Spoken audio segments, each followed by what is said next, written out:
Having the right graphics card can completely change your gaming experience. So in this video, I'll break down the top 7 best graphics cards so you never be in these situations where you have drop frames at the exact moment the enemy peeks at you again. But here's the thing, not all graphics cards have been made with the same people in mind, so it's quite important to choose the right one for you. This is why I made this list of options that will meet the needs of different types of buyers, whether it's price, performance, or quality. Now, let's get started. Number 7. A great price graphics card at a reasonable price is the Radeon RX 6700 XT. The mid-range high-end product from AMD's previous generation follows the standard pattern. Cut the various functional units from the top Navi 21 GPU to produce a smaller die that can be sold for less money. That is the Navi 22 from AMD and the RX 6700 XT. The RX 6750 XT has the same GPU as the RX 6750 but slightly faster clock rates, memory speeds, and power consumption, generally about 5% faster. Consider the RX 6700 10GB as well, which has a lower price but a lower performance. We also still don't have a card in the RX 7700 class to replace it, though given what we know about the RX 7600, we're not sure how much better such a card will ultimately be. While the 6700 XT has the same number of GPU cores as the RX 5700 XT from the previous generation, its performance is increased by about 30% thanks to significantly faster clock speeds and more cache. The RX 6700 XT tested at stock on the reference card reached clock speeds of over 2.6 GHz while gaming. That can be closer to the 2.7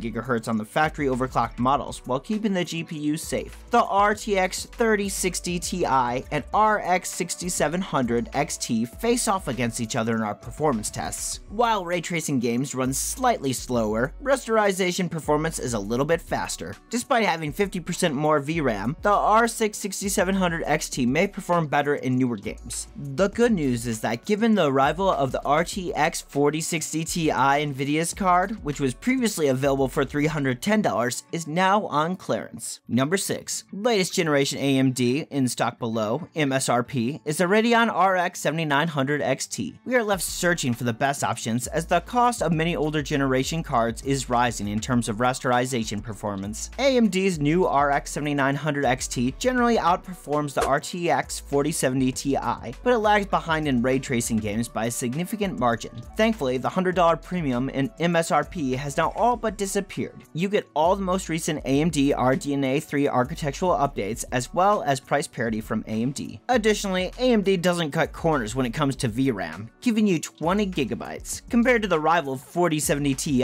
that is a 67% increase. However, since FSR2 works on both Nvidia and AMD, you won't get DLSS support, and DLSS still looks better. It's not really an advantage. Another thing to keep in mind is that while it is possible to run AI workloads on AMD's GPU's performance can occasionally be noticeably slower. This is because FP16 or INT8 throughput is only twice as fast as the FP32 rate, and the AI accelerators in RDNA 3 share the same execution pipelines as the GPU's shaders. Most of the time, that suffices for AI inference, but it falls short when compared to the modest GPU like the RTX 3060 for pure AI number crunching. The majority of AI projects have also made significant investments in the Nvidia ecosystem, making it simpler for them to launch. AMD made a lot of noise about its brand new, groundbreaking GPU chipset architecture, which could conceivably change the game in upcoming iterations. GPU chipsets currently focus more on cost reduction than performance enhancement. You can see why it was intended to be the more expensive card when you consider that the GPC die sizes of the Navi 31 and the AD104 are comparable, but AMD also needs to add 5 MCDs even without taking into account DLSS and DLSS 3. Performance overall still slightly favors Nvidia's 4070 Ti.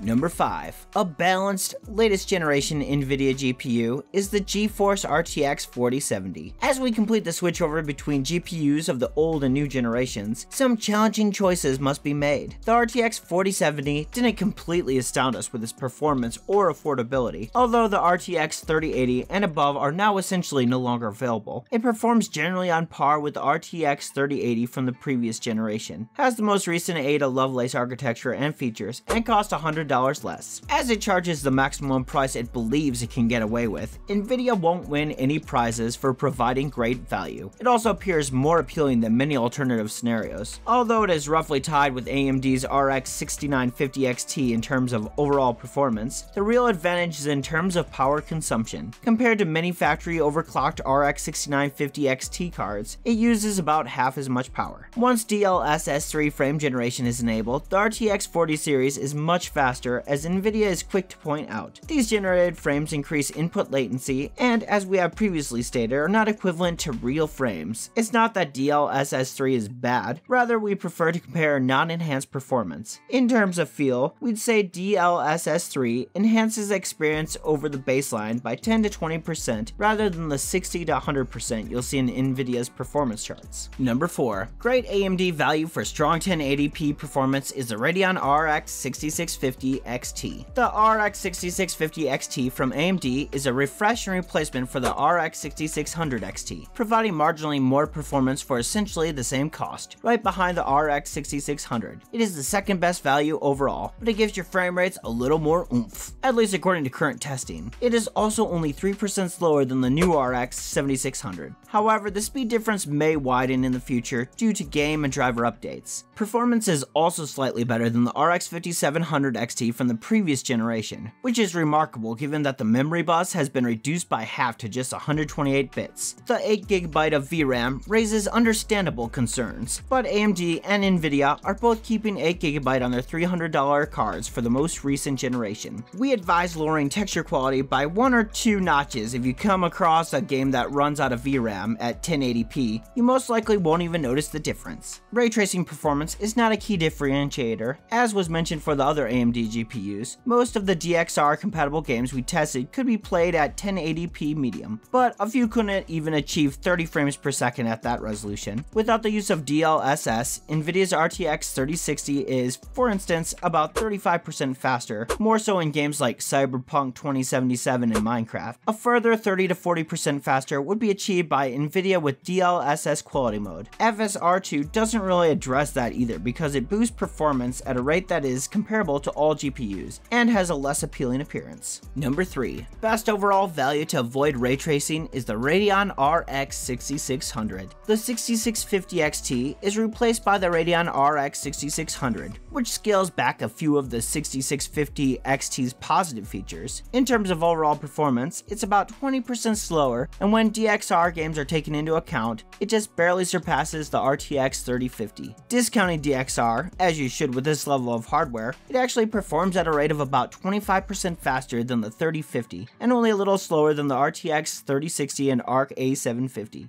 We can overlook the fact that it is slower than the new RTX 4060 because it is over $100 less expensive. This is a very appealing choice if you're on a tight budget because prices have now dropped as low as $179. AMD's $329 MSRP was a bit expensive at first, but now that Ethereum mining is no longer profitable, there are a lot of mid-range GPUs on the market. This is a fantastic choice if you simply want a good mainstream solution and aren't interested in the latest AMD and Nvidia GPUs. The RTX 3050 and RTX 20 series GPUs from earlier generations are competitors of the RX 6600 in the competitive mid-range graphics card market. In our testing, it ultimately delivers performance that is nearly equal to RTX 2070, at least in non-ray tracing scenarios. However, when ray tracing is activated, it performs horribly, averaging only 30 frames per second at a medium resolution in our DXR test suite. The RX 6600 is definitely worth a look if you're not concerned about ray tracing. The card only requires about 130 watts of power, which is significantly less than the most rival GPUs, and AMD's Infinity Cache work wonders for what would otherwise appear to be a somewhat underpowered GPU. Given that the new RX 7600 costs about $80 more, there was a roughly 45% price increase for a 25 to 30% increase in performance. Number 2. AMD's fastest GPU that is great for rasterization is the Radeon RX 7900 XTX. The Radeon RX 7900 XTX from AMD has replaced the RX 6950 XT from the previous generation at the top of the charts with a price increase to match. It had an apparent price tag of $999, but it sold out almost immediately. Now supply has caught up to demand. Demand is understandable given that the 7900 XTX features AMD's most recent RDNA 3 architecture. This increases the 7900 XTX's potential compute by a significant amount, and you also get 33% more memory and bandwidth. The new GPU is typically 40% faster than the 6950 XT at 4K, but that difference decreases to 30% at 1440p, and only 24% at 1080p. Additionally, it provides that performance boost without noticeably increasing power consumption or graphics card size. AMD continues to be a strong option for those who don't care much about ray tracing, and we can see why many people feel that way when they consider the massive performance hit for frequently only modest improvements in image fidelity. However, the number of games supporting RT continues to rise, and many of these also support Nvidia's DLSS technology, which AMD hasn't completely matched, even though FSR2 can occasionally come close. Right now, Nvidia remains your best option if you want the best DXR RT experience. The performance of AMD's GPU for business applications can also be a hit or a miss. Some spec-view perf applications perform admirably on AMD hardware, while others struggle. However, there is no doubt that Nvidia's cards are a far better option if you want to conduct AI or deep learning research. AMD's fastest option for this generation is the RX 7900 XTX, and it certainly has some punch. It's also worthwhile to think about the 7900 XT if you're willing to compromise, because it's currently more reasonably priced. Number 1.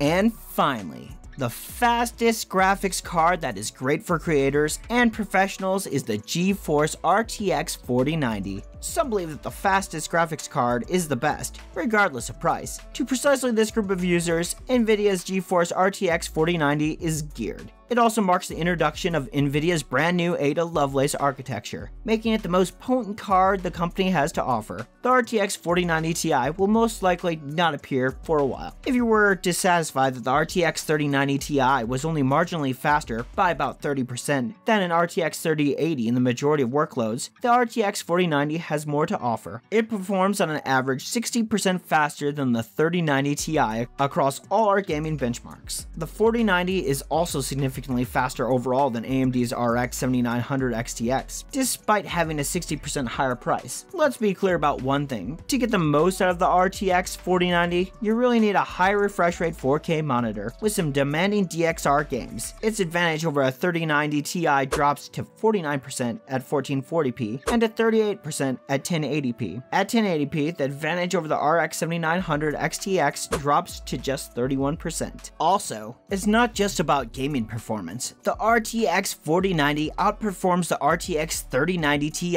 by about 80% in professional content creation workloads like Blender, Octane, and V-Ray. It is more than 3 times faster than the RX 7900 XTX with Blender. As for tasks requiring artificial intelligence, let's not even begin. The RTX 4090 outperformed the RX 6950 XT by about 7 times in the Stable Diffusion test, despite AMD GPUs being more challenging to get up and running. Numerous additional AI workloads are currently NVIDIA GPU only. In other words, NVIDIA is well versed in professional applications. The only potential issue is that it restricts improved performance in some apps. Now, when you have a fantastic graphics card like these ones, it's a shame if you have a bad internet connection. I would suggest you watch this video here next. It might help you. I'll see you over there. Bye.